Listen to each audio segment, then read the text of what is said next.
nous sommes parce que bien souvent, nous marchons dans l'aveuglement. Et nous marchons par les traditions. 1 Jean, chapitre 1er, verset 9, nous dit « Si nous confessons nos péchés, eh bien, il est fidèle et juste pour nous les pardonner et pour nous purifier de toute iniquité. » Et ça, c'est quelque chose de formidable. Vous n'imaginez pas la portée d'un tel verset. Hein. Si nous confessons nos péchés, si nous allons à la croix et que nous confessons, que nous disons devant le Seigneur ce qui ne va pas. Le problème, c'est que est-ce qu'on confesse et est-ce qu'on a l'agrément de Dieu? Parce que je me suis rendu compte que beaucoup de gens disent « Oui, il suffit, je ne le fais plus ». On n'a pas souvent le sentiment qu'on pêche contre Dieu. On a le sentiment qu'on fait des choses qui ne sont pas bien. Alors on sait que ce n'est pas dans la morale, on sait que ce n'est pas bien de faire ça, et que Dieu peut-être condamne certaines actions, mais on ne se rend pas compte que nos actions sont des péchés contre Dieu. Et je crois qu'il faut sortir, et je voudrais que vous sortiez un petit peu de ces à peu près. Parce que beaucoup de chrétiens sont à peu près chrétiens. C'est-à-dire qu'ils font beaucoup de compromis. Alors, je suis chrétien, mais bon, mais il y a ça, c'est pas grave. Dieu, même s'il le voit, c'est pas grave. Et puis, quand on parle comme avec des gens, avec un langage qui est à peu près. Hein, comme si que la parole de Dieu nous était donnée à peu près. Moi, je voudrais vous dire que la parole de Dieu, c'est la vérité, qu'il n'y a pas deux langages, qu'il n'y a pas 3 langages, qu'il n'y a pas 5 langages. Il n'y a qu'un langage que le Seigneur nous a donné. Et le chemin, c'est un chemin. Il est le chemin. Il n'y a pas 2, 3, 4 chemins. Il faut que nous revenions à la parole et que nous comprenions la parole. Et que nous sortions de nos à peu près. Parce que bien souvent, on marche avec la parole comme ça nous intéresse. Hein, et ça, c'est déjà ne pas marcher dans les voies de Dieu. Parce que la parole de Dieu est bien souvent contraire à la pensée des hommes. Alors, nous allons regarder un exemple, celui d'Adam et Ève, c'est au chapitre 3 du livre de la Genèse, au verset 9, « Mais l'Éternel Dieu appela l'homme et lui dit, « Où es-tu » Il répondit, « J'ai entendu ta voix dans le jardin et j'ai eu peur parce que je suis nu. Et je me suis caché. Et l'Éternel Dieu dit, « Qui t'a appris que tu es nu? Est-ce que tu as mangé de l'arbre dont je t'avais défendu de manger ?» L'homme répondit, « La femme que tu as mise auprès de moi m'a donné de l'arbre et j'en ai du fruit et j'en ai mangé. » Et l'Éternel Dieu dit à la femme, « Pourquoi tu fais cela ?» Et qu'est-ce qu'a répondu la femme? « Eh bien, le serpent m'a séduite et j'en ai mangé. » Hein, il tombe dans le péché et Dieu veut, en fait, quand on pêche, il veut nous amener à une attitude de repentance. Mais au lieu de reconnaître nos erreurs, au lieu de se mettre devant le Seigneur et de dire « j'ai fait quelque chose qui est mal », on cherche toujours des excuses. Vous imaginez la nature de l'homme, il ne veut pas reconnaître ses erreurs, il ne veut pas reconnaître qu'il a eu tort, il ne veut pas reconnaître qu'il a péché. Donc la nature de l'homme, c'est toujours de trouver des excuses. Alors on veut que Dieu nous pardonne, on dit mais je confesse mes fautes et je veux Seigneur que tu me pardonnes, mais en fait on ne demande pas le pardon parce que on est dans une dualité où on cherche des excuses. On dit, Seigneur, j'ai péché, mais non, il n'y a pas de mais. Quand tu pêches, tu pêches. Quand tu grilles un feu rouge, eh bien, tu fais une mauvaise action. Le problème, c'est que c'est toujours à cause. On a l'impression que quand on parle à des chrétiens, eh bien, ils n'ont jamais rien à se reprocher, ils sont parfaits, ils marchent dans la droiture, ils sont nets, ils sont clairs, ils connaissent la parole, mais, il y a trop de mais. Et Dieu veut nous montrer les mais, et mettre le point sur le mais. Hein, parce que beaucoup de gens ne se rendent pas compte. Hein, ils sont là. Hein, Seigneur, pardonne-nous. Hein, au Dieu, eh bien, c'est pas moi, c'est pas moi. Au lieu de dire ça, quand la repentance, c'est regretter, c'est dire j'ai pas fait quelque chose qui est bien, j'ai mal, je souffre. Non. Eh bien, là, mais c'est pas, ils ont pas demandé pardon à Dieu. Ils ont dit, eh bien, c'est la femme que tu as mis, hein, c'est la femme que tu as mise à mes côtés. C'est l'homme que tu as mis à mes côtés. C'est à cause de lui que je me comporte pas bien. Comme si que l'homme ou la femme, eh bien, agit sur ton comportement et que si tu n'avais pas eu d'homme et si tu n'avais pas eu de femme, tu n'aurais pas péché. Hein? Ben oui, si tu m'avais pas mis cette femme à mes côtés, eh bien, j'aurais pas péché. Vous voyez, on cherche toujours des excuses. On n'est pas honnête, on n'est pas sincère. Moi, je voudrais que vous soyez sincères, responsables. Parce que Dieu cherche des enfants, mais il cherche des disciples, il cherche des hommes qui ont grandi dans la foi, des hommes qui sont capables de reconnaître leurs erreurs. On a beaucoup de choses à apprendre de nos erreurs. Nos erreurs nous permettent de grandir spirituellement. Mais si on ne voit pas les erreurs, si on n'est pas conscient de nos erreurs, eh bien, on marche dans l'aveuglement. Et qu'est-ce qu'a dit la femme? Elle aussi, elle a trouvé une excuse. Elle a dit, Dieu, c'est pas moi.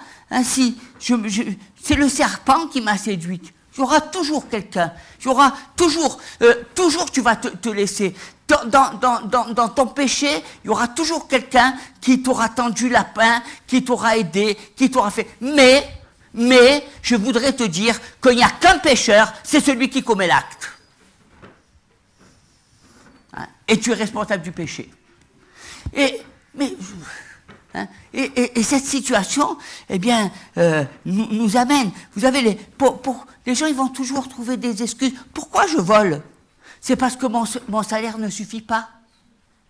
Alors je suis amené à aller voler. Hein? Pourquoi tu te prostitues? Eh bien, c'est parce que ma famille, elle souffre. Alors j'ai besoin d'apporter de l'argent dans la famille, hein, et je me prostitue. Hein? Pourquoi tu mènes une vie de péché? Eh bien parce que les églises, ça m'a déçu, le pasteur m'a déçu, alors je pêche. Hein? Pourquoi tu pêches? Parce que je suis jolie, je suis trop belle, alors les hommes courent derrière moi. Hein? Peut-être il faut prier que tu deviennes laide. Comme ça, les gens ne te courront pas derrière.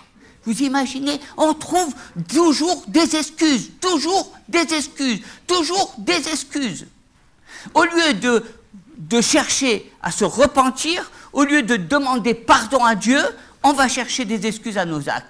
On va chercher, c'est normal d'aller dans un magasin, c'est normal de voler, c'est normal parce que tu comprends, avec le salaire que j'ai à la fin du mois, je ne peux pas m'en sortir. Des excuses. Adam a dit, Seigneur, c'est parce que tu m'as donné cette femme. Hein, si j'étais resté seul, on aurait bien, il imaginé, on serait pas là, hein, ni vous ni moi, hein, parce que si, eh bien, Adam était resté seul, il n'y aurait pas eu un peuple, hein, il n'y aurait pas eu des enfants. Donc vous imaginez un petit peu, des fois, même nous, on rentre, on dit, ah oui, c'est vrai. Ah oui, c'est vrai, hein, Seigneur. Adam, il a raison, hein, si tu l'avais laissé seul, eh bien, on serait tranquille, mais seulement tu n'existerais pas. Alors oui, tu serais tranquille. Hein, parce que Dieu a donné, eh bien, une femme afin qu'elle enfante. D'accord? Vous êtes là, on est d'accord. Alors pourquoi tu pêches? Parce que Dieu, eh bien, laisse le diable dans ce monde. C'est parce que c'est le diable. Hein, le diable, il est le prince du monde, alors c'est normal que je pêche. Hein. On trouve toutes sortes d'excuses. Au lieu de reconnaître, au lieu, eh bien, de prendre conscience de notre faute et de demander pardon. Pardon, j'ai péché contre toi. Et ça, on n'est pas conscient. Hein? On n'est pas conscient. Quand on fait une faute, on n'a pas l'impression qu'on pêche contre Dieu. On trouve que non, mais tu comprends pourquoi j'ai pas péché contre toi, je te vois pas, je te connais pas. Ah oui, non, et le dimanche, alléluia, je suis un enfant de Dieu. Mais si tu es un enfant de Dieu, tu connais Dieu. Tu connais le Père. Donc si tu connais le Père, tu vas pas pécher. Non, mais j'ai pas fait de mal à Dieu. Je suis libre de mon corps. Je suis libre de... Non. Parce que ton corps a été créé par Dieu. Parce que Dieu veut faire de ton corps un temple. Non. On cherche. Et ça, c'est dans la nature de l'homme. C'est bien plus, ça montre notre orgueil, ça montre notre désobéissance, ça montre finalement qu'on n'est pas sincère, honnête. Ça montre qu'on n'est pas vrai. Ça montre nos failles, ça montre notre niveau spirituel. Parce que ce que je vous dis est adressé à des enfants de Dieu. Parce que c'est pas une fois, quand tu étais dans le monde, tu arrives et que tu as demandé pardon et que tu as changé. Combien de chrétiens pêchent en étant chrétiens? Combien de fois tu es dans le péché alors que tu connais Jésus? Hein? Mais tu vas te trouver toujours d'aimer. Tu vas te trouver toujours des excuses. Tu vas faire comme Adam, comme Ève. C'est le serpent qui m'a séduite. Hein? Je croyais que c'était l'homme de ma vie. Je croyais que c'était la personne que Dieu m'avait donnée. Alors j'ai été dans son lit. On se justifie toujours. On présente le serpent. Nous, on est des êtres faibles. Nous, hein? Mais tant que tu n'as pas confessé tes fautes, tant que tu n'as pas demandé pardon à Dieu, Dieu ne te restaure pas. Il n'y a pas de restauration. Il n'y a pas beaucoup de chrétiens, ils sont enlacés, ils sont enchaînés. Pourquoi ils sont enchaînés? Depuis des années et des années et des années. Vous imaginez des chrétiens qui vont à l'église de dimanche en dimanche, d'année en année, et qui sont toujours captifs. Pourquoi? Parce qu'ils ne reconnaissent pas, ils ne se repentent pas. Se repentir, regretter, dire j'ai fait mal, je me suis comporté mal contre Dieu. J'ai fait quelque chose qui est une abomination devant Dieu. Est-ce que vous êtes conscient des abominations? Qu'est-ce que c'est ça? Les abominations, c'est un mot que j'ai lu dans l'Ancien Testament. Abomination. On n'est même pas conscient. Mais quand on commence à lire la parole, on commence à dire « Ah, mais j'ai fait ça. » Mais je ne pensais pas que c'était une abomination. Pour moi, c'était normal. Et je n'ai pas fait de mal.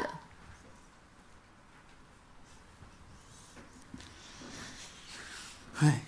Sachez-le, mes amis, que quand tu n'as pas de pardon de Dieu, tu es sous la condamnation. Il y a une condamnation, il y a un jugement, il y a des malédictions. Il y a des malédictions, il y a des jugements, il y a des condamnations, il y a des sentences. Et vous savez, ce n'est pas des sentences du diable, c'est des sentences de Dieu. On ne s'amuse pas. Bien sûr que Dieu, dans son amour, nous a donné son Fils Jésus. Mais nous avons la possibilité de lui demander pardon. Nous avons la possibilité de confesser nos erreurs. Pas nos circonstances atténuantes, pas nos pourquoi. Il est notre avocat, tu n'as pas besoin d'être ton avocat, tu n'as pas besoin de défendre ta cause, tu as simplement à reconnaître ton péché. C'est lui, Jésus, notre avocat auprès du Père. Tu n'es pas l'avocat, tu te fais ton propre avocat. C'est pas toi l'avocat, c'est Jésus. Vous savez, quand David est tombé dans le péché et qu'il a commis une faute avec Bathsheba, il a reconnu. Il a dit, j'ai pris la femme de quelqu'un d'autre, je te demande pardonne-moi, restaure-moi, ne m'enlève pas, ne me prive pas du Saint-Esprit. Parce qu'il y avait une condamnation. Et vous savez ce qu'il a fait? Ces actes ont fait beaucoup de souffrance. Et ça a amené la malédiction. Il a vu son fils mourir. Et puis il a vu, notre fils qui a voulu le tuer. Vous croyez que c'est rien? Vous imaginez que votre péché, eh bien, vous touche qu'à vous? Mais lorsque vous péchez devant Dieu, ça touche vous et ça touche vos enfants et les générations futures. Est-ce que vous êtes conscient? Est-ce que vous êtes conscient que vos actes, que votre péché, eh bien, il peut se traduire dans les générations futures? C'est pour ça qu'il faut reconnaître. Il faut reconnaître qu'on fait des erreurs. On fait des erreurs. Vous avez fait des erreurs. J'ai fait des erreurs.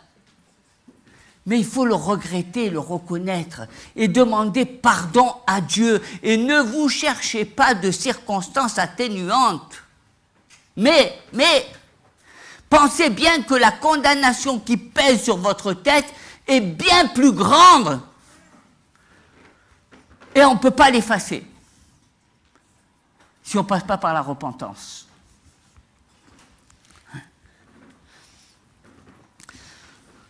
C'est important.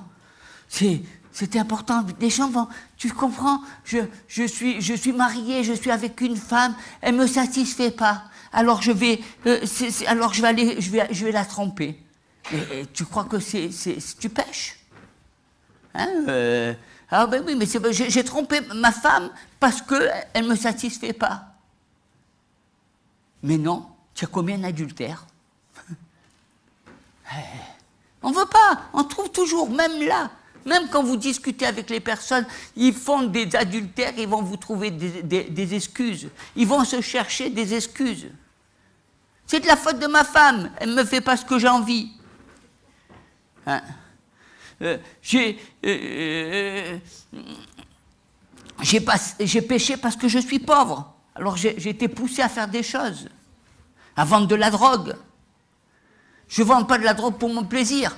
Je vends de la drogue eh bien parce que dans la famille on est pauvre et qu'on veut avoir de l'argent. Pourquoi il n'y a que les riches qui ont le droit eh bien, d'avoir de belles maisons ou d'avoir de beaux habits?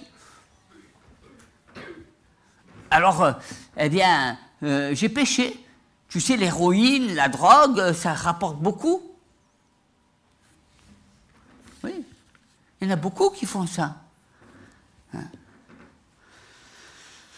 Je voudrais vous dire qu'il y a des gens qui habitent peut-être en Afrique, qui vont dans les églises, qui n'ont pas d'argent et qui marchent dans la parole de Dieu.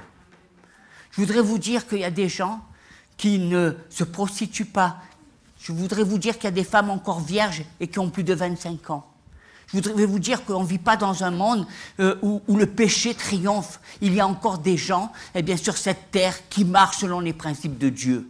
Je voudrais vous dire que c'est pas parce qu'ils sont pauvres ou riches, hein, c'est parce qu'ils ont la crainte de la parole de Dieu. On se trouve des excuses, des excuses. Il y a des femmes et des hommes qui vivent la même chose que toi et ils traversent les mêmes tentations. Toi, c'est toujours « Non, mais c'est dur, non, mais c'est dur, mais non, j'y arriverai pas. » Mais il y a des gens comme toi qui vivent les mêmes tentations que toi. Ne crois pas qu'un jeune qui a 18 ans, qui soit eh bien, en France ou qui soit en Angleterre ou qui soit dans tel pays, il vit les mêmes tentations que toi. Et il y en a qui résistent et qui marchent selon la parole de Dieu. Mais toi, c'est trop dur. Tout est trop dur pour toi. Tout est difficile parce que autour de toi, tu ne vois que le péché. Et tu te dis, eh bien, puisque les gens font comme ça, eh bien, pourquoi je ne le fais pas? Mais est-ce que tu as la crainte de Dieu? C'est une raison, ça?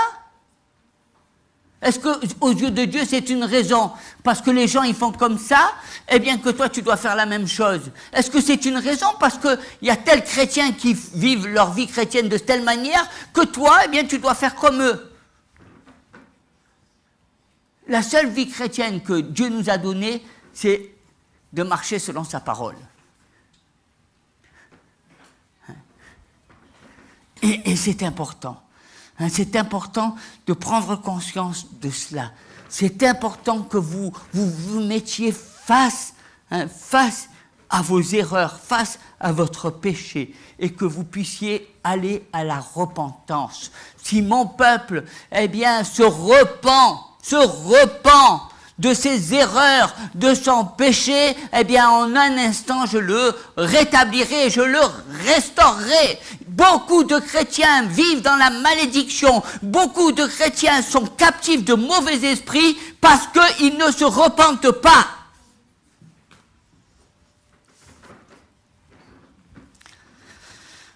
Hein, d'autres confessent leurs péchés seulement pour éviter le jugement. Ah oui, mais tu comprends, maintenant je commence à être âgé, alors on ne sait jamais, il faut faire attention, je vais marcher je vais faire attention de ne pas faire des erreurs, parce que tu comprends, si je fais des erreurs, je risque de perdre les bénédictions qu'il y a dans ma vie. Hein.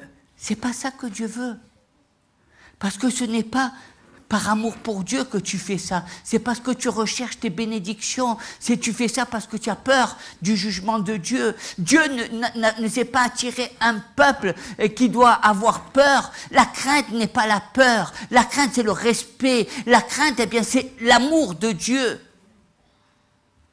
On a, dans ce mot crainte, on a tout mis les choses négatives. Alors que moi, ce que je veux, c'est que, eh bien, rien ne me sépare entre moi et le Seigneur. Je fais les choses par amour pour Dieu. Je marche dans la vérité par amour et non pas par peur. Pas parce que je ne gagnerai pas le ciel, ou alors je vais perdre ma vie et les bénédictions que j'ai sur cette terre. Vous savez, dans le livre des Actes, au chapitre 8, verset 18, eh bien, la Bible nous présente un magicien qui a voulu acheter le Saint-Esprit. Vous imaginez, hein? Il voulait faire comme tous les chrétiens. Il voulait être rempli et sortir des prophéties. Il a dit, moi j'achète. Et qu'est-ce qu'a fait Paul? Paul, il a maudit. Hein, c'est Pierre qui l'a maudit, pardon, excusez-moi. Pierre l'a maudit.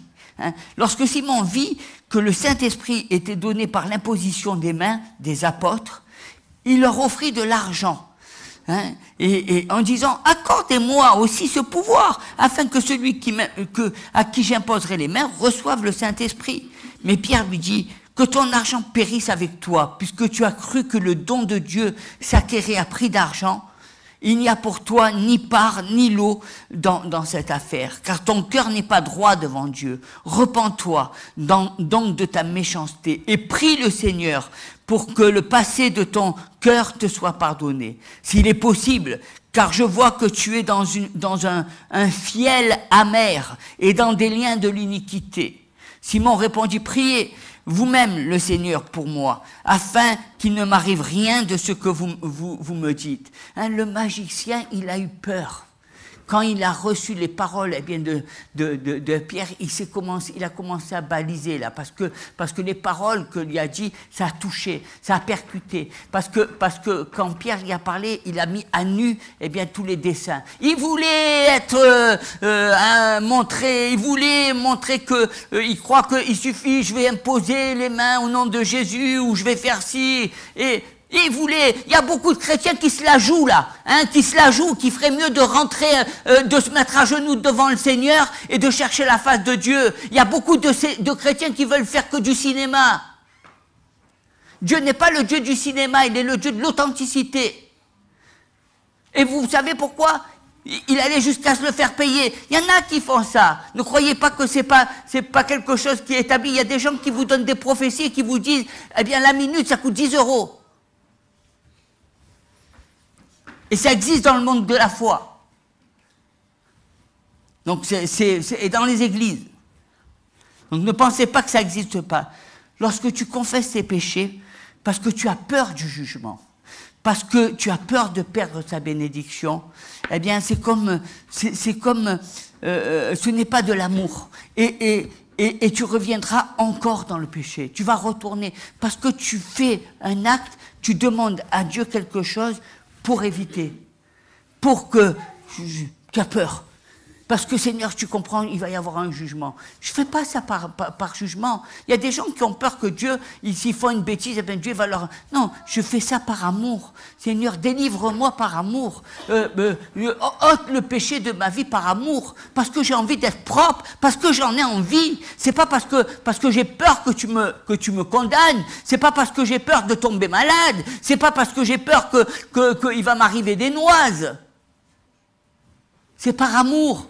La repentance est un acte d'amour. C'est le Dieu qui nous pardonne et qui exerce sa miséricorde. Il nous accorde, eh bien, ses bontés. C'est un acte d'amour. Mais nous, on le fait dans notre cœur, eh bien, parce qu'on a peur. On a peur de la condamnation.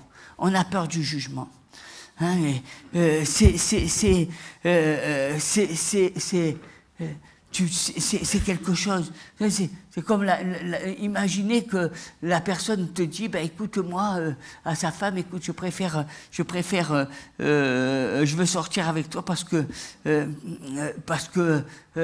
le fais, parce que j'ai envie, eh bien, d'avoir ta voiture, d'avoir ta maison ou de rechercher. Il y a beaucoup de gens qui, quand elles recherchent une personne, eh bien, c'est pas qu'elles cherchent l'amour.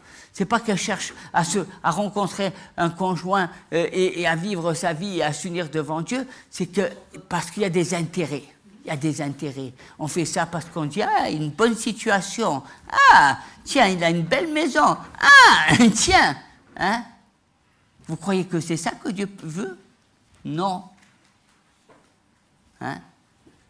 Dieu, lui, quand il a uni un homme, une femme, c'est pas par rapport à une situation ou à des biens de l'un comme de l'autre. Hein. Mais pensez bien qu'il y en a beaucoup que ça leur trotte dans la tête. Hein, et malheureusement, c'est ce que souvent nous faisons.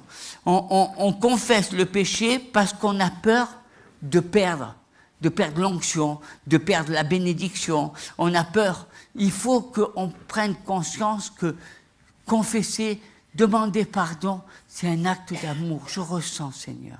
Je veux m'approcher de toi. J'ai besoin de me repentir. J'ai besoin de savoir que déjà de venir et de dire, Seigneur, je me repens de mes fautes.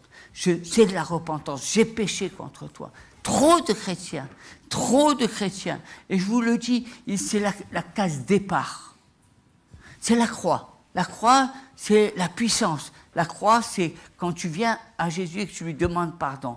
Bien, qu'est-ce que je constate? Que demander pardon, c'est un chemin. C'est un cheminement. Les gens ne savent pas demander pardon. Il y a très peu de gens qui demandent pardon. Et les gens, ils se font leur avocat. Les gens, ils ont l'impression qu'ils n'ont pas péché contre Dieu. Ah ben, j'ai couché avec tel homme, je ne le couche plus maintenant avec cette personne. Mais tu as péché contre Dieu. Hein? Mais non, mais c'est pas grave. C'était des fautes que j'avais fait. Hein? Qui n'a pas fait de faute? Est-ce que tu l'as confessé à Dieu? Ah ben non, pourquoi ça sert? Puisque je ne le fais plus. Hein? Confesser, demander pardon. Hein, parce que tant que tu n'as pas demandé pardon à Dieu, eh bien ta faute, elle est toujours devant l'autel de Dieu. Il la voit. Et l'Esprit du Seigneur, il est là pour te montrer ta faute et pour te révéler ce que tu as fait de mal. Il n'est pas là pour dire oublie.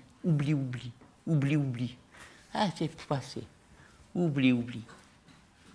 Hein, ça va passer. Maintenant, tu es devenu chrétien, tu risques plus rien. Ça, c'était avant. Mais tu sais, quand tu viens à Jésus, il faut te repentir. Hein.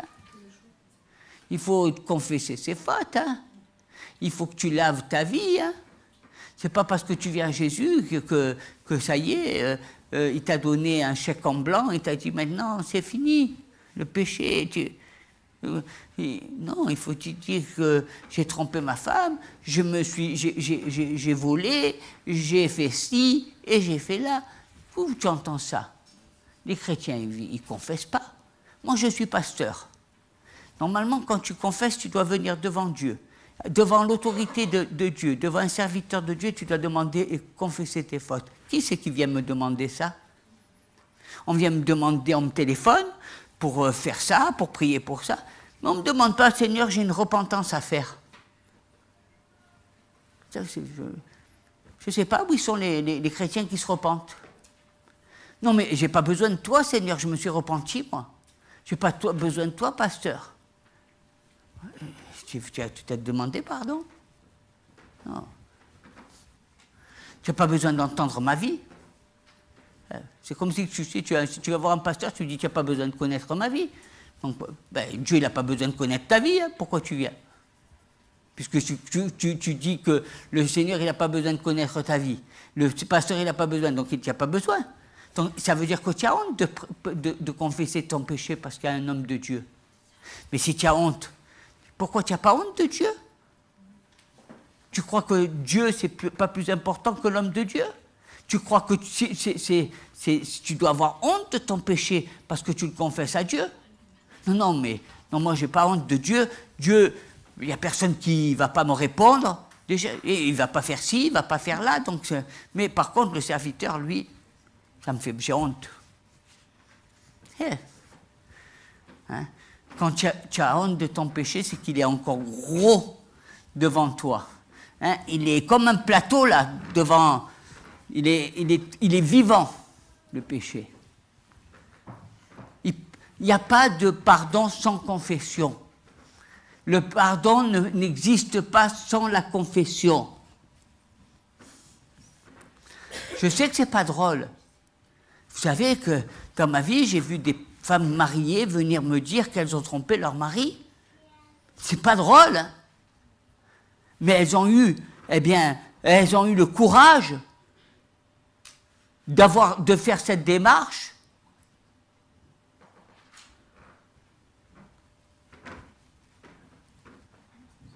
Elles ont eu honte, mais c'est normal d'avoir honte de son péché. Vous ne croyez pas? Vous croyez que vous ne devez pas en avoir honte? Bien sûr que vous devez en avoir honte. On a honte du péché. C'est pour ça qu'on se cache. Parce qu'on en a honte. Et c'est important. C'est important parce que celui que tu blesses, c'est Dieu. Celui à qui tu fais mal, c'est à Dieu. Dieu, lui, il avait mis toute son espérance en toi. Dieu, il t'a toujours porté. Dieu, tu étais même dans le ventre de ta mère qui te connaissait déjà. Dieu, il avait les regards. Et il avait un avenir qui était tracé pour toi. Il avait mis un chemin, une voie royale devant toi. Et toi, tu as péché contre Dieu. Et toi, tu as fait des choses qui étaient mal aux yeux de Dieu. Et toi, tu en as fait qu'à ta tête, tu as cherché qu'à tu l'as aimé avec ta langue, mais tu l'as sali avec ton corps.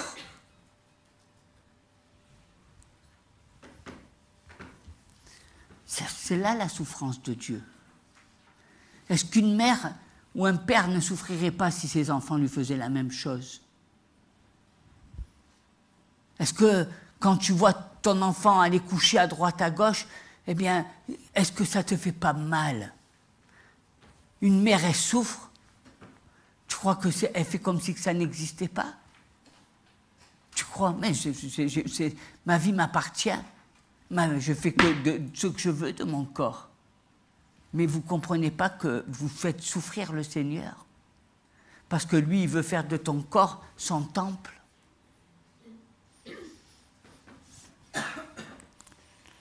Et c'est important, vous savez, quand on fait les choses par devoir, qu'on fait les choses parce qu'on a la crainte du jugement, et qu'on ne le fait pas par amour, ça revient.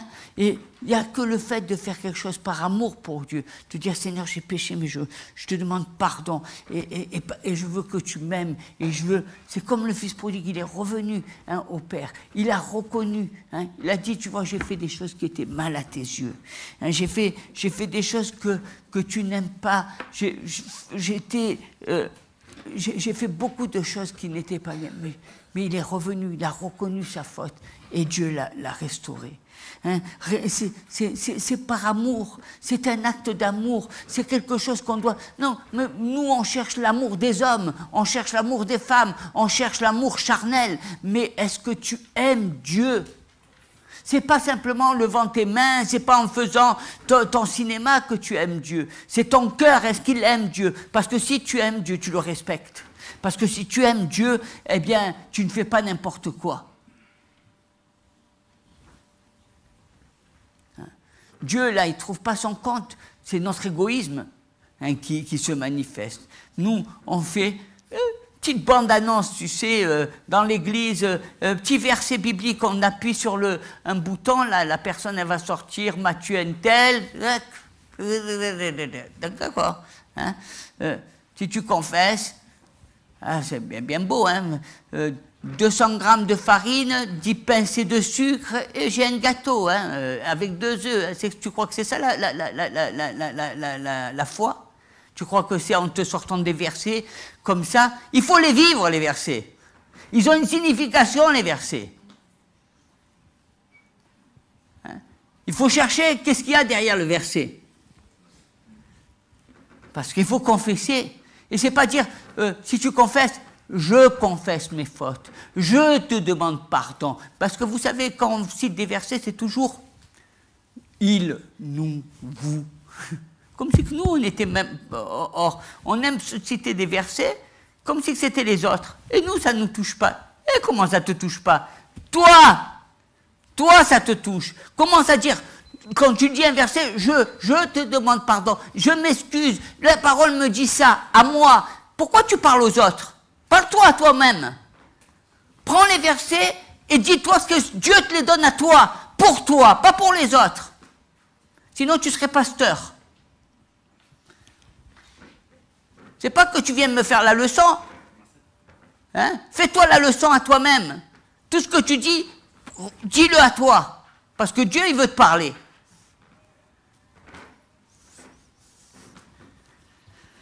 Vous savez, c'est important de juste dire, je veux redevenir.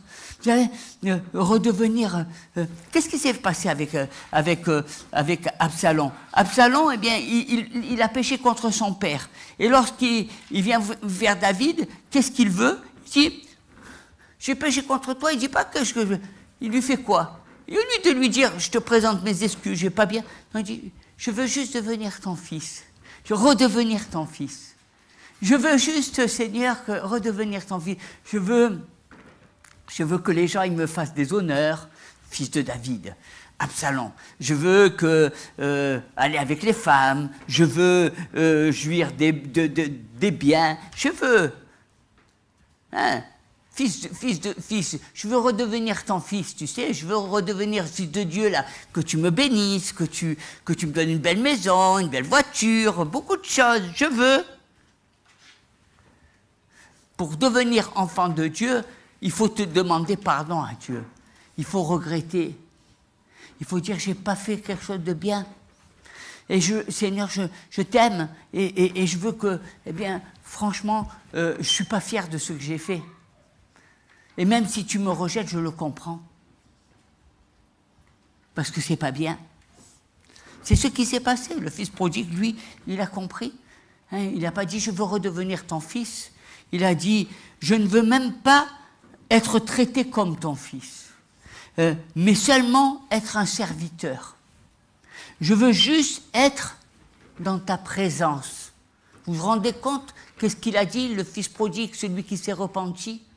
Il n'a pas dit, je veux être ton fils, je veux que tu me remettes la bague, je veux jouir de mes honneurs, je veux. Vous voyez l'orgueil de l'homme? On prend tout comme si c'était un dû, comme si que c'était notre droit. Tout est notre droit. De toute façon, on vit dans un monde où les gens, ils croient que tout est leur droit. Ils ont le droit à tout. C'est mon droit. Qu'est-ce que tu as fait? Et là, eh bien, on voit, je ne veux même pas être traité comme ton fils. Voilà un acte d'amour. Vous imaginez un fils qui a dépensé la moitié de sa fortune. Il a gaspillé. Il a voulu faire le fou.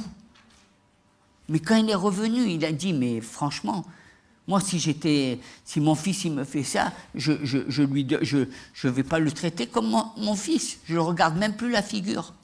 Et le fils était conscient de ça. Mais il a dit, c'est pas grave. Ce qui m'importe, c'est que tu me mets même dans un petit trou là, mais au moins que je te vois et que je sente ta présence. C'est pour ça que le Père, eh bien, il a restauré. Parce qu'il a vu la sincérité de son cœur. Hein, et Absalom, il a fait la même chose, lui. J'ai péché contre toi, je veux redevenir ton fils. Je veux continuer à avoir les honneurs, quand tout le monde me regarde, parce que Absalom, il était beau, il était fort, il était musclé, tout le monde, il avait les filles à ses genoux. Hein? Et après, il a péché. Mais il regardait sa place, il regardait sa fonction, il regardait ses bénédictions, il regardait eh bien, tout ce qui lui était facile à avoir. Quand Dieu nous met la repentance, c'est dans le cœur. C'est un acte d'amour. Dieu voit nos faux. On est rempli de fausseté. On est rempli d'esprits qui sont faux.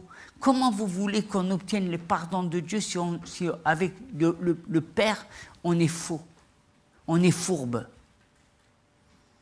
On sort des versets et on croit qu'on a des résultats. Vous avez gagné au loto? C'est pas ça la repentance. Hein, Dieu est vraiment, il nous amène à cela. Hein, il nous amène à chercher le royaume. Hein, il est dit, recherchez premièrement le royaume des cieux et sa justice, et le reste vous sera donné par-dessus. Hein, ne venez pas à Dieu eh bien, pour avoir que des bénédictions matérielles. Ne venez pas pour des voitures, ne venez pas pour de l'argent, mais venez à Dieu eh bien, pour ce qu'il est. Hein, venez à Dieu parce qu'il nous a donné eh bien, son Fils. Venez à Dieu parce que eh bien, vous l'aimez de tout votre cœur, de toute votre force, de toute votre âme. Venir à Dieu par amour. Parce que nous avons un Dieu d'amour qui nous a donné, qui nous a montré eh bien, la voie en nous donnant eh bien, la vie de son propre Fils. Il nous a fait un acte d'amour. Il a donné ce qui était le plus cher à ses yeux. Qu'est-ce qui serait le plus cher dans la vie d'un homme ou d'une femme? C'est son enfant. Qu'est-ce qui est le plus cher? Il a donné cet enfant. Pour vous, pour moi, pour nous. Ce qui est le plus cher. Ça ne peut pas acheter des maisons, ça ne peut pas acheter des voitures, ça ne peut pas acheter des bateaux. C'est la vie de son enfant. C'est ce qui est le plus cher dans la vie. Qui c'est qui peut acheter votre... Est-ce que vos enfants, ils ont un prix? Est-ce que vous vendriez vos enfants? Hein? Et qui nous a ouvert la porte, parce que je sais que si, c'est pas la voiture, c'est pas la maison hein, qui va m'ouvrir les portes du ciel. C'est le Seigneur, c'est pas les richesses. Hein, je peux avoir, comme cet homme, il a voulu payer pour avoir le Saint-Esprit et en faire un commerce. C'est pas ça qui lui ouvre les portes du ciel. Au contraire. Et c'est important de savoir pourquoi nous sommes là, pourquoi nous nous repentons, de comprendre l'amour de Dieu. Parce que même dans la repentance, les gens n'ont pas la conscience. Ils croient que c'est un dû, ils croient que c'est marqué dans la Bible, alors il me suffit ça. Ils ont le cœur sec comme une pierre, ils n'ont pas une larme qui leur coule et ils te sortent des versets bibliques à tort et à travers et ils les vivent pas. Et ils se disent, j'obtiens tel résultat. Comme un guide de cuisine. Vous croyez que vous faites de la cuisine avec Dieu ou quoi? C'est l'amour que Dieu cherche. C'est tes pleurs, c'est tes larmes, c'est ce que tu ressens au fond de toi. Il n'y a pas de mots là. Tes larmes, là, quand tu es en train de pleurer comme une enfant, ta détresse, c'est ça que Dieu recherche. C'est ton cœur. C'est important de voir cela, parce qu'à chaque fois, eh bien, que que tu vois que tu te repens, eh bien c'est l'amour de Jésus. C'est Jésus qui te pardonne. C'est Christ. C'est le sacrifice de Jésus.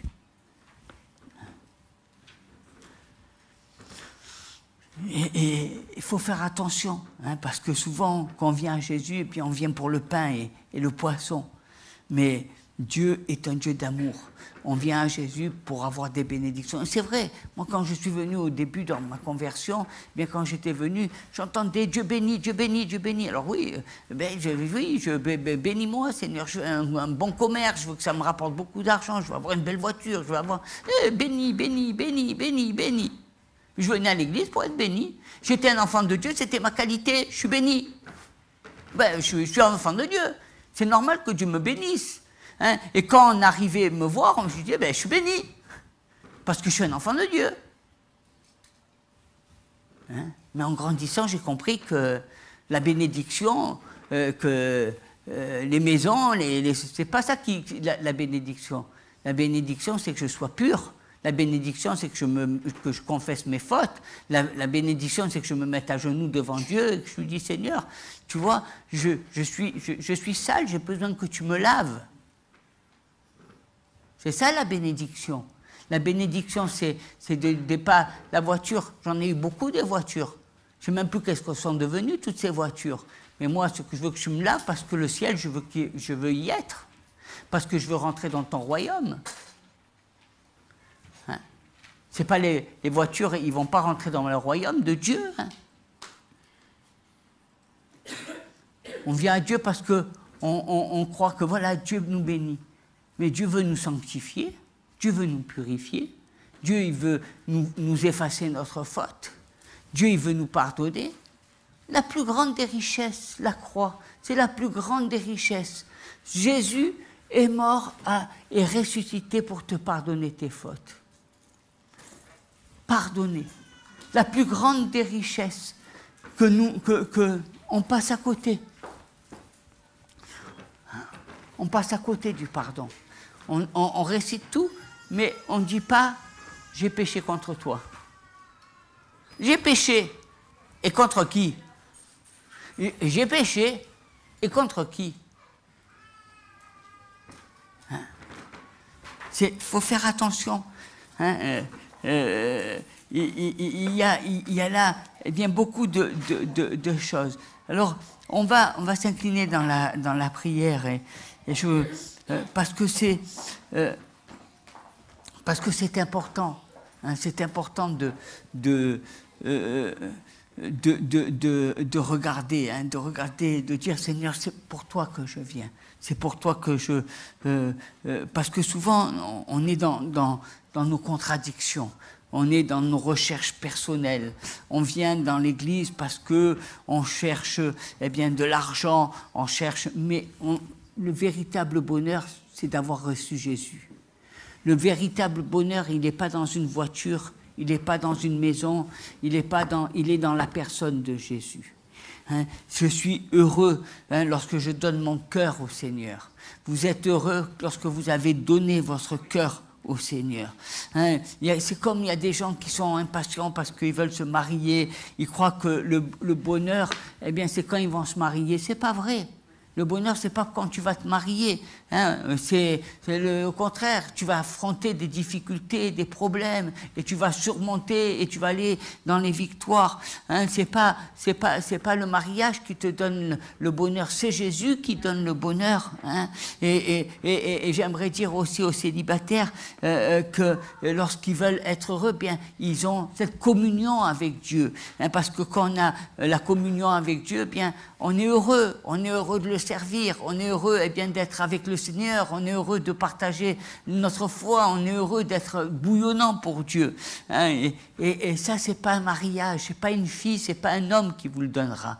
Il n'y a que la personne de Jésus, l'amour que vous pouvez avoir eh bien, dans la personne de Jésus.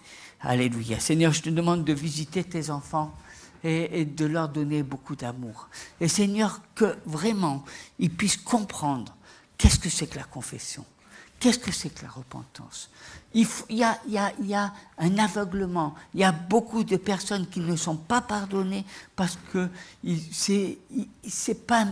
ont fait des pardons sans comprendre pourquoi. Ils n'ont pas essayé de réfléchir et de savoir s'ils ont péché contre toi ou qu'est-ce qu'ils ont fait.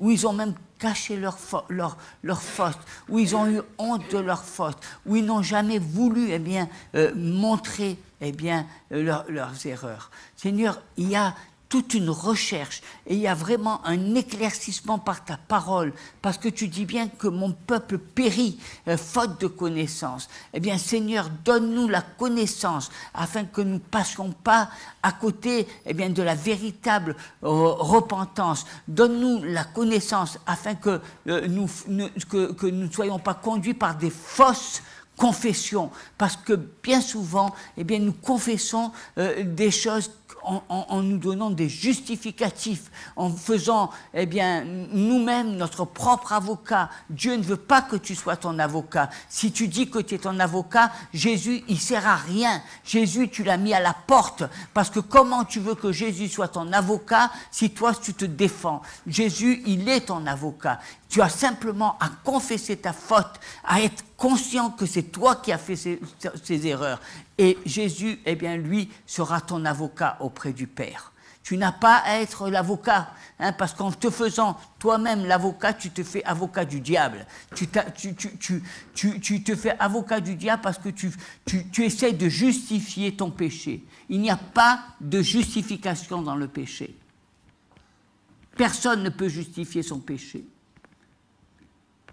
Le péché est une faute et qui amène la condamnation de Dieu. À nous à le reconnaître dans le nom puissant de Jésus. Amen. Alléluia.